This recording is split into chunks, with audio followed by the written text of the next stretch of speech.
Yeah, We do have a gentleman on the line who definitely understands the law on both sides, man. He's an ex-cop. He's an ex-judge. He has a master's of law from Harvard University. We got our man Charles Big Angry Adams on the line. Good morning, Charles. Hey, morning. How are y'all? Good morning, man. Leo, thank you so much for joining us, man. Thanks, bro. Billy was telling us a lot about you. And, so based off of what you saw, man, how could that have been handled way better than it was? Well, there should have never been an interaction. I think Ms. Pilgrim really hit the nail on the head with accountability. But if you see the body cameras, before the confrontation, there was a comment by one of the officers about it being ridiculous. And I think he said the tear gas is doing nothing but pushing them away. We've got to start hitting them. So they're amped up, they're angry, and they see a conversation in a car, and it leads to this horrible, aggravated assault. I don't think there's any possible justification. Now, Big Angry, a lot of times you'll see a situation where there's definitely clearly something, being overdone. Like, cops overstep their bounds all the time. Now, during your time in law enforcement, have they ever explained what to do if you saw your partner overdoing it, or if you saw another officer, being excessive and aggressive with a suspect? And I've talked about it I'm on TV and on radio a lot in Houston. I've actually talked about this specific incident. I actually had an African-American narcotics officer arrest a African-American college student. And I was a patrolman, so they call you to transport and book, and I just refused. But the problem is that's not the case. He had arrested him. It seemed like he just thought he was arrogant. He arrested him for public intoxication. He was completely sober, which was unusual for me. It's not something I saw a lot. But the problem is the culture of being afraid to interact or being afraid to stop other officers, which is not taught in the academy at all. And it's important. That is why George Floyd is dead, because no officer intervened. And one officer, Officer Tao, went further to intimidate witnesses from intervening. There's got to be a fundamental change in the policing paradigm. Mr. Adams, can I ask you, when it comes to unions, police unions, and their ability to get officers off, why is it that so many times, even with video and all that when the union steps in, they're still able to get off for a lot of this stuff? Well, you have a lot of in your experience. So most departments have civil service protections, and it makes it very hard. It was designed to prevent police officers initially from suffering political retribution. But what it's done is it's become this blanket shield coupled with qualified immunity, which is that shields them from civil damages.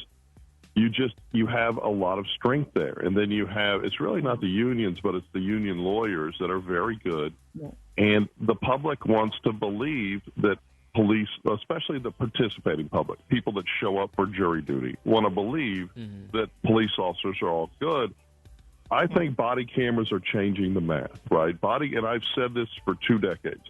Body cameras protect good officers from bad people, and they protect good people from bad officers. And you saw the conviction of the officer that murdered Jordan Edwards in Bald Springs in Dallas. That doesn't happen but for the body camera.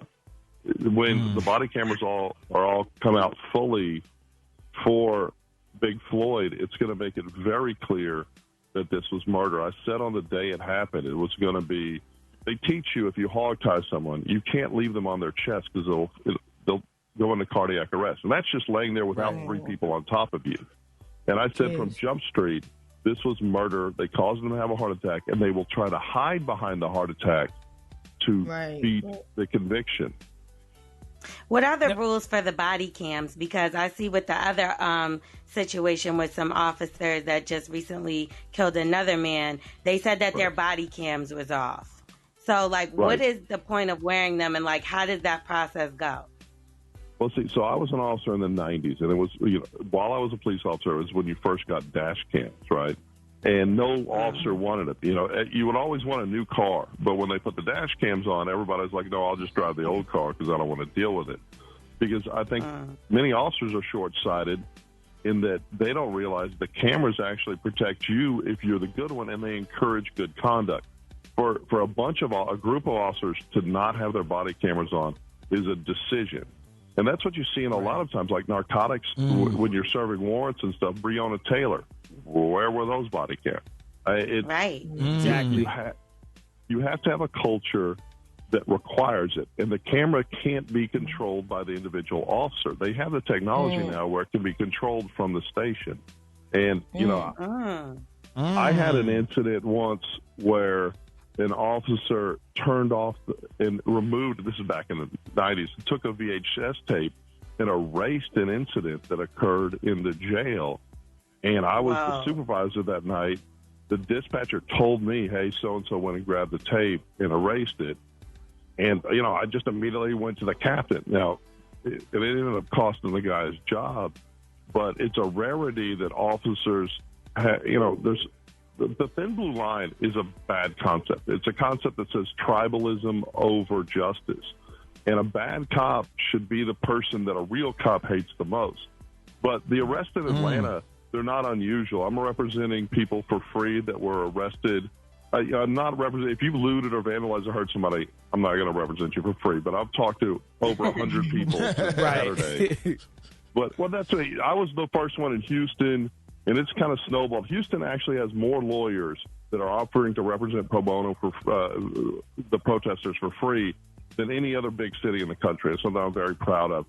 But what you have is these usurpers, these violent people, a lot of, I hate to say it about Bob, but a lot of white people that are going out and inciting, at least in Houston, what you've seen peaceful protests turn into violent protests by people that are trying to usurp the narrative of, transformative change and Big Floyd. And it's absolutely insane. But now we're seeing it a lot across the social media. Now, Charlie, we got to run the break, man, and we could pick your brain on this all morning, man. You're such a wealth of information, and we definitely got to have you back on in the near future. If people want to follow you, where can they go? It's at Big Angry Law on Instagram and Twitter. We are the Morning Hustle.